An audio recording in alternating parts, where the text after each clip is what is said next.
राजधानी रांची से ट्रेन पकड़कर हम लोग भी निकल चुके हैं डाल्टनगंज की टूर करने के लिए। डाल्टनगंज जिसे कभी मेदिनी नगर के नाम से भी जाना जाता है, जो कोयल नदी के किनारे बसा हुआ एक खूबसूरत शहर है। Hello everyone, this is Chandradev. आप देख रहे हैं रांची जोन। अगर आप हमारे चैनल में नए हैं तो प्लीज रांची जोन को सब्सक्राइब करें ताकि आप ऐसे इन्फॉर्मेटिव वीडियो से कनेक्ट रह सके। तो आज हम लोग चलने वाले हैं डाल्टनगंज की टूर करने के लिए और ये भी जानेंगे कि डाल्टनगंज में ऐसी कौन कौन सी जगह है जो सबसे ज्यादा घूमे जाते हैं और डाल्टनगंज में कौन कौन से पिकनिक स्पॉट है जहां पर नया साल में पिकनिक बनाने के लिए खासकर जाया जा सकता है। और उससे भी ज्यादा आज हम लोग इस वीडियो में जानेंगे कि डाल्टनगंज में ऐसा क्या खास है जो डाल्टनगंज को खूबसूरत बनाती है। डाल्टनगंज को कभी जमाना था जब इसे मेदिनी नगर के नाम से जाना जाता था। रांची से करीब 171 किलोमीटर की दूरी पर सिचुएटेड यह खूबसूरत शहर, अगर आप ट्रैवलिंग करना चाहते हैं तो आपको बहुत सारे टूरिस्ट प्लेसेस देखने के मिल जाएंगे। सबसे पहले हम लोग चलेंगे पलामू किला का टूर करने के लिए। पलामू किला पलामू का, और न केवल पलामू का बल्कि झारखंड का सबसे ज्यादा घूमे जाने वाली और सबसे खूबसूरत टूरिस्ट प्लेसेस में से एक है। यह एक हिस्टोरिकल प्लेस है जहां पर जाएंगे तो आपको बेहद ही खूबसूरत किला देखने के मिल जाएगा। यहां पर जाने के बाद आपको हिस्ट्री के ऐसे कई चीजें या फिर सबूत नजर आएंगे जो आपको यहां पर अचंभित कर सकती हैं। तो यहां पर जाने के बाद जो है आप खूबसूरत नज़ारों का आनंद ले सकते हैं, यहाँ पर घूम सकते हैं, पिकनिक बना सकते हैं और यहाँ की खूबसूरतियों का एंजॉय कर सकते हैं। डाल्टनगंज से करीब 25 से 26 किलोमीटर की दूरी पर सिचुएटेड यह पलामू किला बेहद ही खूबसूरत है। अगर आप विजिट करना चाहते हैं तो आप जो है यहाँ पर विजिट कर सकते हैं। अगर कहा जाए तो ये जो पलामू किला है वह बेतला नेशनल पार्क के जस्ट बगल में ही सिचुएटेड है। मतलब बेतला नेशनल पार्क के करीब 2 से 3 किलोमीटर के दूरी पर ही यह पलामू किला सिचुएटेड है। तो आप यहाँ पर जाकर विजिट कर सकते हैं। उसके बाद हमारा अगला डेस्टिनेशन है मलाई डैम।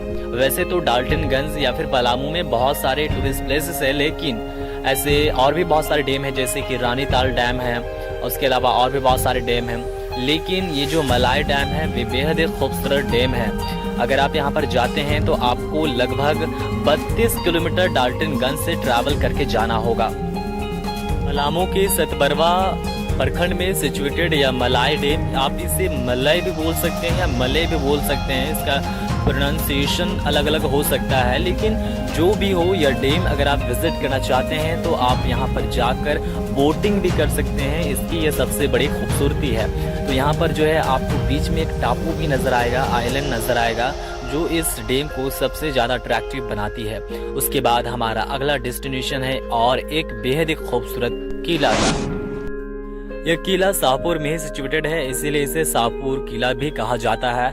हालांकि इसे गोपाल राय राजा ने बनवाया था। 1770 के दशक में बना हुआ यह किला अब बेहद ही खूबसूरत हिस्टोरिकल टूरिस्ट प्लेसेस अभी बन गया है और डाल्टनगंज की सबसे ज्यादा घूमे जाने वाली जगहों में से एक यह जगह है। उसके बाद हमारा अगला डेस्टिनेशन है बेहद ही खूबसूरत पार्क। डाल्टनगंज से करीब 6 किलोमीटर की दूरी पर सिचुएटेड या चियांकी हिल पार्क बेहद ही अट्रैक्टिव डेस्टिनेशन में से एक है। अगर आप डाल्टनगंज में हैं और अगर आप घूमना चाह रहे हैं, किसी पार्क का विजिट करना चाह रहे हैं, तो यह जगह आपके लिए बेहद ही खूबसूरत होने वाली है, क्योंकि यहाँ पर आप जाने के बाद बहुत सारी चीजें आपको ऐसे देखने के लिए मिल जाएंगी जो बहुत ही इंटरटेनिंग है। यहाँ पर जाने के बाद जो है आप बहुत सारी चीजों का राइडिंग भी कर सकते हैं, यहाँ तक कि आप जिम भी कर सकते हैं। यहाँ पर एक दो नहीं बल्कि सैकड़ों की संख्या में भारी भीड़ उमड़ती है, क्योंकि यह हिल में बसा हुआ या फिर हिल में सिचुएटेड यह पार्क बेहद ही अट्रैक्टिव है। इसके बाद हमारा अगला डेस्टिनेशन स्टार्ट होता है मरीन ड्राइव से। तो मरीन ड्राइव यह बेहद ही खूबसूरत टूरिस्ट प्लेसेस है। अगर आप डाल्टनगंज के हैं और अगर आप जो है कोयल नदी के किनारे इस मरीन ड्राइव का एंजॉय नहीं कर रहे हैं तो आपका डाल्टनगंज घूमना बेकार है, क्योंकि डाल्टनगंज इसी के लिए जाना जाता है। अगर आप नेत्रहाट घूमना चाहते हैं, बेतला नेशनल पार्क घूमना चाहते हैं, डैम हो, पतरातू घाटी हो, बहुत सारे टूरिस्ट प्लेसेस चाहे वाटरफॉल, आपको जो है इन्फॉर्मेशन लेनी है तो आप जो है रांची जोन में जाकर चेकआउट कर सकते हैं। And thanks a lot for watching. मिलते हैं और भी इन्फॉर्मेटिव वीडियो के साथ, तब तक के लिए रांची जोन को जरूर सब्सक्राइब करें।